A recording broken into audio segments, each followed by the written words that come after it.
Welcome to Man Does Tech, where I solve the problems you didn't even know you had. In this video, I will explain how to make time pass quicker. We all experience moments when time seems to drag, whether during a long wait or a tedious task. By understanding how our perception of time works, you can actively influence it. We'll explore practical strategies, from engaging your mind with absorbing activities to optimizing your daily tasks and shifting your overall perspective. Get ready to transform your experience of time and make every moment feel more dynamic and engaging.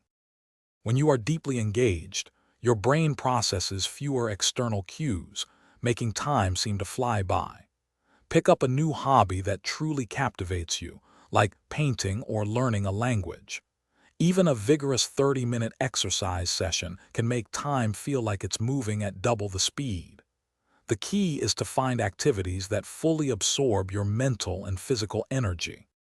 Large, daunting tasks often make time feel stagnant. Instead, break down your work into smaller, more manageable chunks, perhaps 20 minutes each. Focus intensely on one small goal at a time, then take a brief break.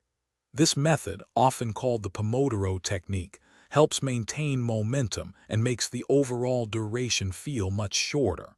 Minimize distractions to maximize your focus. Your mindset plays a crucial role in how you perceive time. Instead of wishing time away, try to be present. Simple practices like 5 minutes of deep breathing or a short meditation can anchor you to the current moment. When waiting, view it as an opportunity to reflect or plan, rather than a period of lost time. A positive outlook can significantly alter your experience. Thanks for watching. If you found this helpful, don't forget to like and subscribe.